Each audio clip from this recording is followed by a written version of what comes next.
بسم اللہ الرحمن الرحیم۔ جناب سٹوریز آج شیئر کرنی ہیں 3۔ پہلی سٹوری یہ شیئر کرنی ہے کہ احمد نورانی صاحب نے انکشاف کیا ہے کہ جو باجکو گروپ ہے جنرل عاصم سلیم باجوہ صاحب کی فیملی کا، اس کے اہم عہدوں پر انڈینز تعینات ہیں۔ دوسری سٹوری جو کہ مین سٹوری ہے وہ یہ شیئر کرنی ہے کہ وزارت داخلہ نے سنتھیا ریچی سے کہا ہے کہ پاکستان چھوڑ دیجئے 15 ستمبر تک۔ اب وہ دھمکیوں پر اتر آئی ہیں اور انہوں نے دھمکیاں کس کو لگانی شروع کر دی ہیں۔ یہ بہت ہی اہم ڈیولپمنٹ ہے، میں نے مین بات اس پہ کرنی ہے۔ اور تیسری جناب بات کرنی ہے میں نے کہ ایک اور اوورسیز پاکستانی کے ساتھ ہاتھ ہو گیا ہے۔ وہ کیا ہوا ہے؟ وہ پرانی بات نہیں ہے، ابھی ریسنٹ تاریخ کی بات ہے، ریسنٹ دنوں کی بات ہے، اس پہ بات کریں گے۔ جناب پہلی بات پہ آ جائیے۔ احمد نورانی صاحب نے ایک انٹرویو میں انکشاف کیا ہے کہ باجکو گروپ کے اہم عہدوں پر، اچھا یہ میں بات کیوں کر رہا ہوں، یہ میں کسی اور پہرائے میں کر رہا ہوں، یہ ابھی میں آپ کو بتاتا ہوں۔ باجکو گروپ کے اہم عہدوں پر امریکہ میں بھی یو اے میں بھی انڈینز تعینات ہیں، ٹھیک ہے۔ ان کے جو اہم، جو میجر، جو مین عہدے ہیں، جو ایگزیکٹو پوزیشنز ہیں باجکو گروپ کی، ان پر باجکو گروپ کی ان کے اہم عہدوں پر انڈینز تعینات ہیں، ٹھیک۔ انہوں نے کہا کہ کچھ عرصہ پہلے تک امریکہ میں بھی انڈینز تعینات تھے، اور وہ کہہ رہے ہیں چند روز پہلے انہوں نے ایک انٹرویو دیا، انہوں نے کہا کہ جناب یو اے ای میں اب بھی باجکو گروپ کے جو ایک بہت ہی اہم عہدہ وہ انڈین آج کے دن تک چلا رہا ہے، ٹھیک۔ اچھا، انہوں نے کہا ہے کہ اس کو ہم نے خود باجکو گروپ سے ہی سیو کیا ہوا ہے، لیکن ابھی انہوں نے یہ نام ریموو کر دیے ہیں۔ انہوں نے ایک ویب سائٹ بتائی ہے کہ انہوں نے کہا ہے کہ archive.org ایک ایسی ویب سائٹ ہے کہ جو تمام ویب سائٹس کا ڈیٹا کلیکٹ کرتی ہے اور ان ویب سائٹس میں جو چینجز ہوتی ہیں ان چینجز کو بھی محفوظ کرتی ہے۔ تو کہتے ہیں کہ ان سے آپ جا کے چیک کر سکتے ہیں خود، یہ میرا ثبوت ہے، اور اس کو بہت ہی authentic throughout the world سمجھا جاتا ہے، آپ اس کو چیک بھی کر سکتے ہیں۔ اچھا، اب میرا ماننا یہ ہے، میں کہتا ہوں میرا اپنا جو بیلیف ہے، میں قطعاً یہ نہیں کہہ رہا کہ اگر کوئی پاکستانی باہر کاروبار کر رہا ہے اور اس کے کاروبار میں کوئی انڈین تعینات ہے تو خدا نخواستہ کو میں اس پاکستانی کو غدار قرار دے دوں، نہیں، بالکل نہیں۔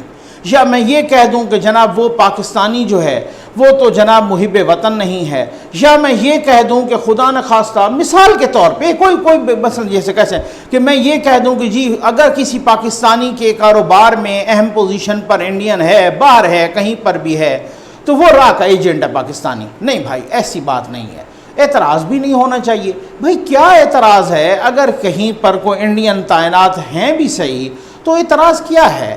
کوئی اعتراض نہیں ہے۔ اگر کسی کا باہر کاروبار ہے، اگر کوئی کوالٹی جو ان کی کچھ کوالیفیکیشن ہے جو ریکوائرڈ ہے، اگر وہ کسی انڈین سے ملتی ہے وہاں وہ تعینات ہو جائے۔ لیکن میں نے کسی اور پہرائے میں بات کی ہے۔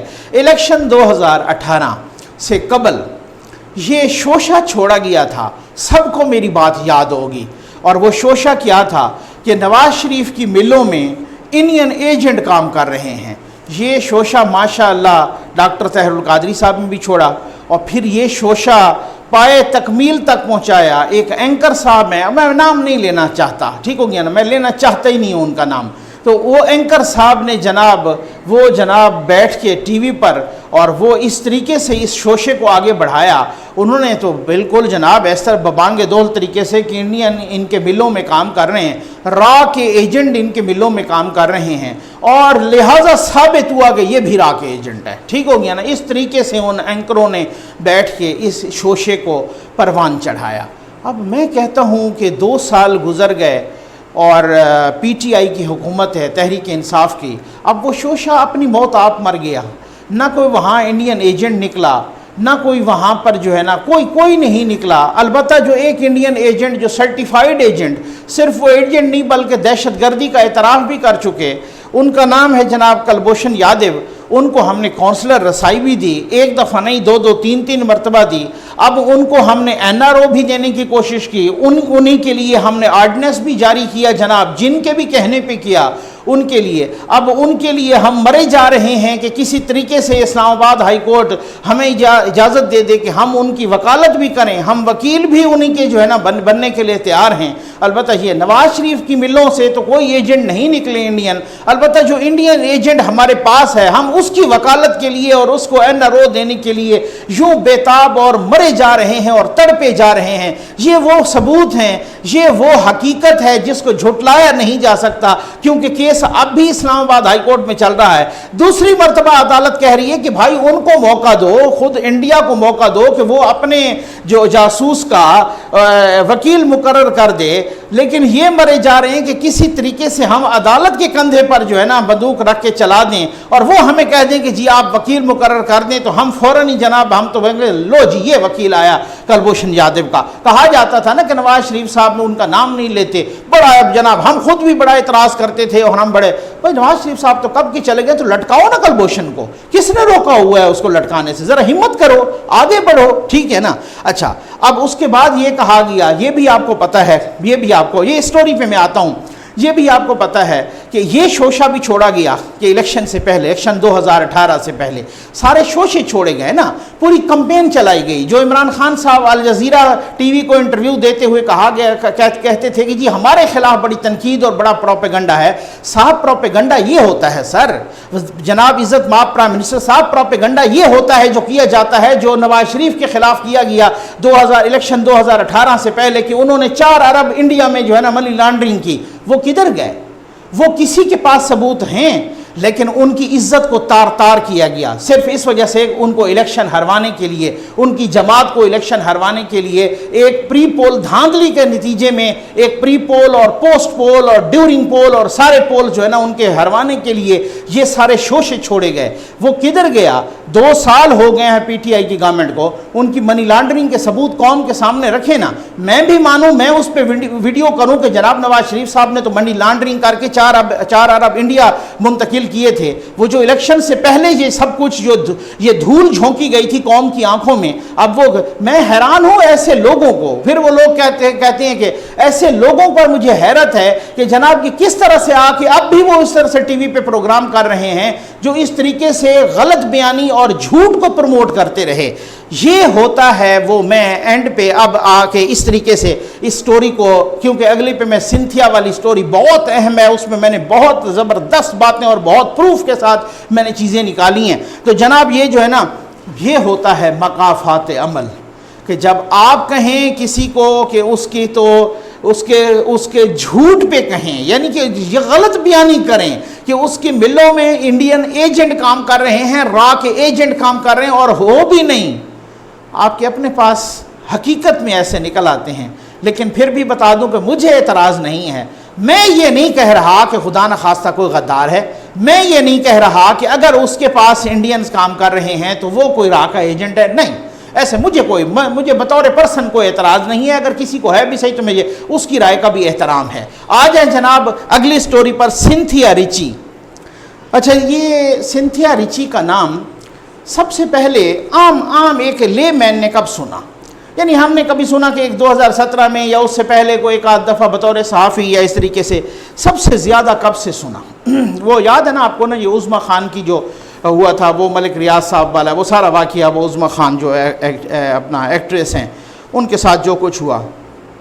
اس وقت سنتھیا ریچی نے ایک ٹویٹ کی کہ مجھے یہ واقعات, اس طرح کے واقعات دیکھ کر وہ کہانیاں یاد آ جاتی ہیں کہ جب بے نظیر صاحبہ کے ساتھ اس وقت یعنی بے نظیر صاحبہ اس وقت کیا کرتی تھیں کہ جب ان کے شوہر آصف علی زرداری ان سے بے وفائی کرتے تھے, مبینہ بے وفائی کہہ لیں, یہ سنتھیا ریچی کے بقول. ٹھیک, اس کے بعد ایک طوفان, ایک بھونچال آ گیا. پیپلز پارٹی سنتھیا کے خلاف موو کر گئی. پہلے تو FIA میں انہوں نے اپلیکیشن دی, پھر پولیس میں دی وغیرہ. ان کی تو ٹانگیں کانپنے لگیں, انہوں نے تو کہا ہم تو نہیں کر سکتے. پھر اس کے بعد وہ عدالت گئے. بہرحال یہ بڑا لمبا چوڑا کیس چلتا رہا. اس سنتھیا ریچی نے پھر رحمان ملک صاحب پہ بھی الزام لگایا, پھر یوسف رضا گیلانی پر بھی لگایا, پھر جناب مخدوم شہاب الدین صاحب پہ بھی لگایا, پیپلز پارٹی کے اور بھی بہت سارے جو ہے نا لوگوں پر لگایا. رحمان ملک صاحب پہ تو بہت ہی سنگین الزامات لگائے, پھر وہ کورٹ گئے, ادھر ہرجانہ, ادھر ڈیفیمیشن کا نوٹس, ادھر یہ سارا چلتا رہا. بہرحال وزارت داخلہ نے اب کہا ہے کہ ویزا ختم ہو گیا ہے سنتھیا کا, اس وجہ سے اس کی توسیع نہیں ہو سکتی, 15 ستمبر تک ملک چھوڑ دیں. سنتھیا نے اس وزارت داخلہ کے آرڈر کو اسلام آباد ہائی کورٹ میں چیلنج کر دیا. اب سنتھیا ڈی ریچی نے, جو کہ امریکن شہری ہیں, انہوں نے کہا ہے کہ جناب ایک ٹی وی انٹرویو میں, ذرا سنیے گا ذرا, یہ جو میں کوٹ کر رہا ہوں یہ کوٹ ان کوٹ انہی کے الفاظ, اور پھر میں بتاؤں گا اس کی اردو بھی. If I'm deported, I'm going to raise holy war, if I'm deported, I'm going to raise unholy hell in Washington DC that anyone has ever seen. کہ اگر مجھے نکالا گیا تو میں واشنگٹن جا کر ایسا عذاب کھڑا کر دوں گی کہ جسے کوئی برداشت نہیں کر سکے گا. بھائی مجھے بتایا جائے, ایک سوال ہے نا کہ یہ کن کو دھمکی دی جا رہی ہے. پہلے پیپلز پارٹی کی لیڈرشپ کو تو وہ دھمکیاں دے چکی ہیں نا, ان کا تو بہت کچھ جناب ان پہ الزامات کی بھی ایک بوچھاڑ کر چکی ہیں.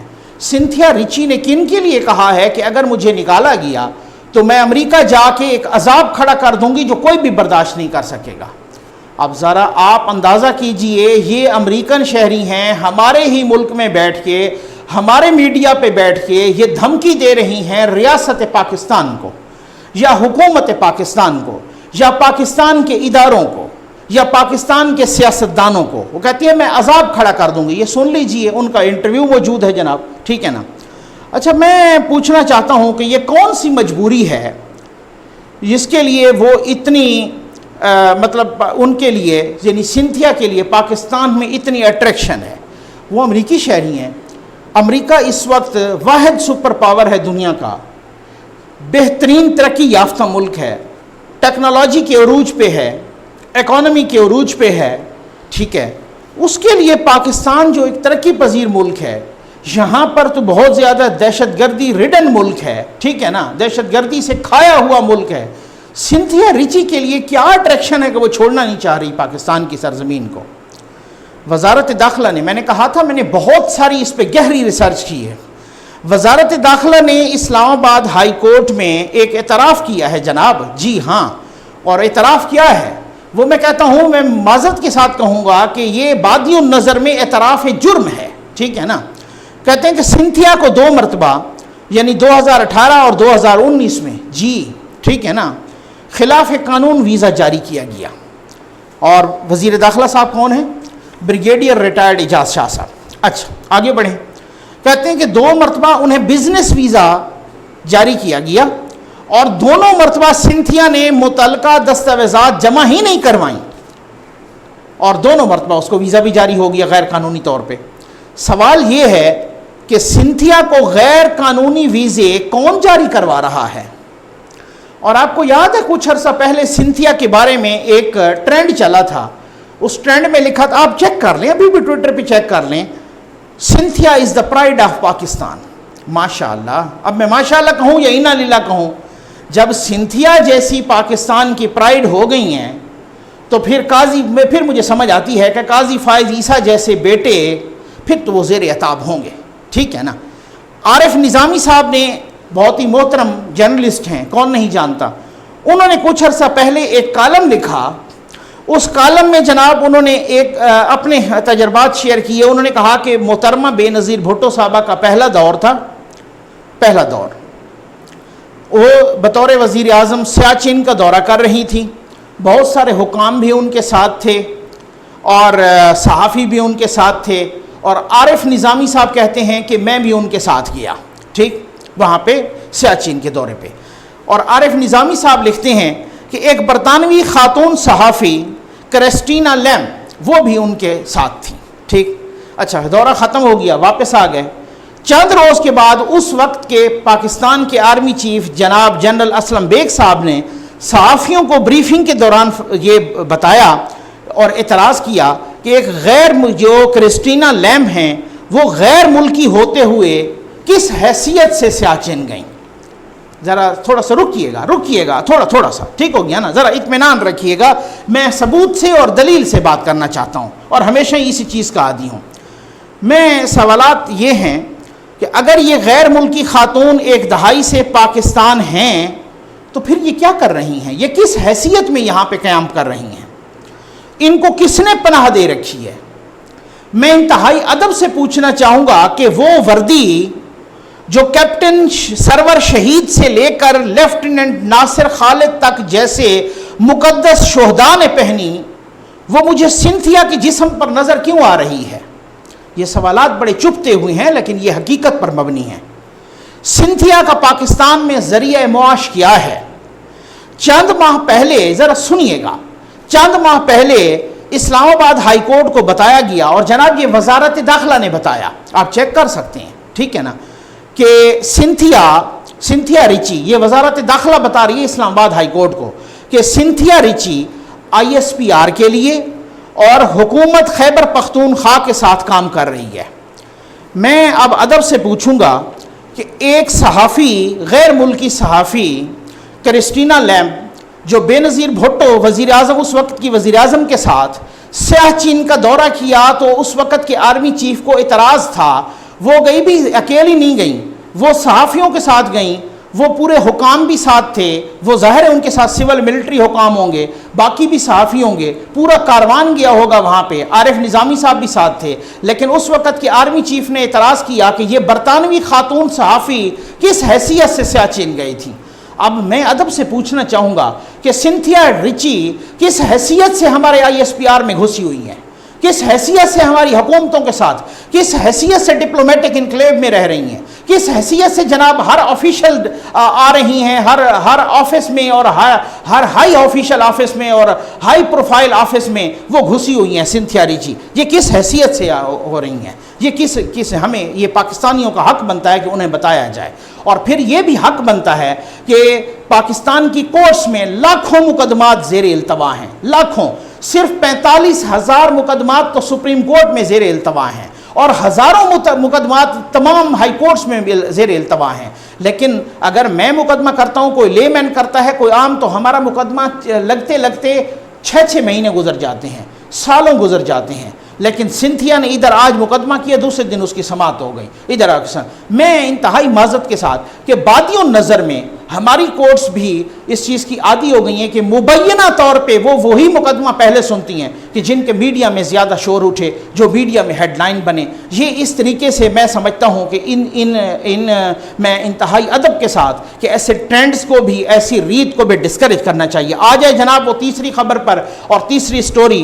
نام ہے ان کا طاہر انور صاحب, اوورسیز پاکستانی ہیں, USA سے. ابھی مجھے انہوں نے کہا کہ جناب نقوی صاحب میں ایک موبائل لایا اور وہاں پر میں نے وہ موبائل خریدا کو $1100 کا, ٹھیک ہے. اچھا, میں گھر لے آیا تو یہاں مجھے کہا گیا کہ جب تک آپ PTA کی فیس یعنی حکومت کی فیس نہیں ادا کریں گے, اس پر وہ ٹیکس سمجھیں, فیس سمجھیں, جو بھی ہے.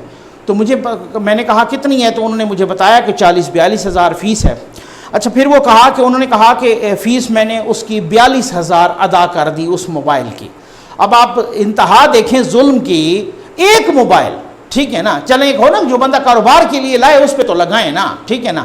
لیکن اگر ایک موبائل کوئی لاتا ہے اپنے گھر کے لیے, اپنے بیٹے کے لیے, بیٹی کے لیے, مسز کے گھر کے کسی فیملی ممبر کے لیے, اپنے لیے, اس ایک موبائل پہ بھی یہ ہے کہ اگر وہ وہاں $1100 کا لاتا ہے تو آپ 42,000 اس پہ یوں سمجھ لیں کہ ٹیکس لگا دیں. وہ کہتے ہیں کہ وہ ٹیکس یا وہ فیس میں نے جمع کروا دی. اچھا, جناب طاہر انور صاحب یہ کہتے ہیں مجھے کہ نقوی صاحب ایک تو ظلم یہ ہے کہ اگر وہ فیس ڈائریکٹ جا کے کہا جائے نا کہ PTA کے آفس میں جمع کرایا جائے تو میں PTA کے آفس میں جمع کرا دیتا, یا کسی کو کہتا کہ جاؤ بھائی جمع کرواؤ. لیکن وہ جناب یہ کیا گیا کہ نہیں جی آپ PTA کے آفس میں جمع نہیں کروا سکتے, بلکہ آپ فرنچائز میں جمع کروا سکتے ہیں, فرنچائزز میں. ٹھیک ہو گیا. وہ کہتے ہیں کہ میں نے فرنچائز میں, تو آپ کو معلوم ہے کہ جب ان کو کہا گیا کہ یہ فرنچائز میں جمع کروائیں تو ظاہر ہے پھر فرنچائز والے نے اپنی پتہ نہیں کوئی کمیشن رکھنی ہوگی, کوئی دوسروں نے اپنی تو یہ پتہ نہیں کیا ہو کیا رہا ہے اس ملک کے ساتھ. بہرحال وہ کہتے ہیں کہ میں نے فرنچائز میں 42,000 روپے جمع کروائے. 2 مہینے کے بعد وہ موبائل بند ہو گیا. تو جناب وہ طاہر انور صاحب کہتے ہیں کہ پہلے تو میں نے یہ سمجھا نقوی صاحب کہ یہ موبائل خراب ہو گیا, لیکن بعد میں مجھے پتہ چلا, جب میں نے پتہ کیا تو انہوں نے کہا نہیں جی یہ تو وہ چکر ہے کہ آپ نے جو ہے نا رجسٹریشن اس کی نہیں کروائی پی ٹی اے سے, تو یہ بند ہو گیا اس وجہ سے. تو پھر اس کے بعد انہوں نے کہا, میں نے فون کیا, میں نے کہا بھائی میرے پاس تو رسید موجود ہے, یہ تو آپ چیک کر لیں. تو میرا موبائل, انہوں نے کہا نہیں جی آپ یہ ادھر رجسٹرڈ کوئی نہیں ہے آپ کا موبائل, یہ وہ سب. کہتا میں نے رپورٹ کرا دی پولیس میں. تو ایک ڈی ایس پی صاحب تھے, واقف کار تھے, انہوں نے اس کنسرنڈ بندے کو بلایا اور انہوں نے جناب ان سے جب پوچھ گچھ کی تو پتہ چلا جناب وہ جس طریقے سے بھی انہوں نے 2 نمبری کی تھی, تو کہتے ہیں کہ جناب کہ وہ پھر جو ہے نا بعد میں میرا موبائل جو ہے نا یہ اس طریقے سے کھل گیا. اب میں حیران ہوں کہ آپ کوئی 1.5-2 لاکھ کے موبائل پر اس کے ساتھ 42,000 روپے ٹیکس بھی لگا لیں اور پھر اس کے ساتھ 2 مہینے بعد ان کے ساتھ یہ کارروائی بھی ہو جائے. یہ انتہائی افسوسناک ہے. یہ جو حکام ہیں نا, جو پی ٹی اے کے ہیں, جو باقی حکام ہیں, ماشاءاللہ ایک دفعہ ہمیں بھی بلایا تھا, وہ کوئی سوشل میڈیا سے متعلق کوئی رولز وغیرہ بنا رہے تھے تو اس میں بلایا تھا. پی ٹی اے کے چیئرمین ہیں جناب میجر جنرل ریٹائرڈ عامر عظیم باجوہ صاحب, ٹھیک ہے نا جی, یہ پی ٹی اے کے چیئرمین ہیں. انہوں نے جناب جنرل صاحب نے اپنی تقریر کی تو پھر وہ بھاگ گئے, انہوں نے سوال بھی نہیں لیے. اس کے بعد وہ بیٹھے تھے جناب وہ ڈاکٹر ارسلان خالد صاحب, وہ انہوں نے بڑے نفیس انسان ہیں, انہوں نے بیچارے نے وہ پھر سب کے سوالات بھی لیے اور ان کے جواب دے کر جنرل صاحب اپنی تقریر کر کے تو مطلب ہے انہوں نے سوال لینا ہی مناسب نہیں سمجھا. تو بہرحال جنرل صاحب ایسے پاکستانیوں کے ریڈرسل کیجئے, ایسے جو حکام ہیں, جو حکام میں بالا ہیں, پرائم منسٹر آف پاکستان ہیں, جو بار بار بڑے کہتے ہیں کہ جناب میں تو اوورسیز پاکستانیز کے لیے یہ کر رہا ہوں اور وہ پتہ نہیں کیا کیا ہے. وہ تو ہم نے دیکھا کہ کرونا کے دوران بھی ان کے ساتھ کیا سلوک ہوتا رہا, اور ابھی بھی جو میں کمپلینٹ کر رہا ہوں تو میں منگواتا ہوتا ہوں, میں کہتا ہوں جناب مجھے آپ ثبوت دیں اس چیز کا, میں ایسے تو نہیں بات کروں گا. تو وہ ثبوت بھیجتے ہیں, میں تب بات کرتا ہوں. تو جناب اس کا بھی ذرا ازالہ کریں کہ یہ جس طریقے سے پاکستان بدنام ہو رہا ہے ان کچھ عناصر کی وجہ سے, اور جس طریقے سے اوورسیز پاکستانیز کو تکلیف ہو رہی ہے, تو ان کی تکلیف کا ازالہ کریں, اس ملک کا بھی نام اچھا کریں, اچھا رکھیں, اور ایسے لوگوں کو ڈسکریج کریں کہ جو ایسے دھوکے باز ہوں. ایک تو آپ نے خیر سے ٹیکس اتنا لگا دیا صرف ایک موبائل کے لانے پر بھی کہ ایک موبائل اگر کوئی 1.5-2 لاکھ کا موبائل آئے تو اس پہ آپ 40-50 ہزار اس پر ٹیکس لگا دیں, اور دوسرا وہ بیچارے ٹیکس جمع بھی کروائیں, فیس جمع بھی کروائیں, تب بھی ان کے ساتھ دھوکہ ہو جائے. کم از کم یہ نہیں ہونا چاہیے. جو بھی کنسرنڈ اتھارٹیز ہیں ان کو چاہیے کہ ایسے واقعات کا یا ایسی ریت کا تدارک کریں اور دوبارہ اس طرح کے واقعات نہیں ہونے چاہیے. امید ہے آپ کو ویڈیو پسند آئی ہوگی. آپ کا بہت بہت شکریہ.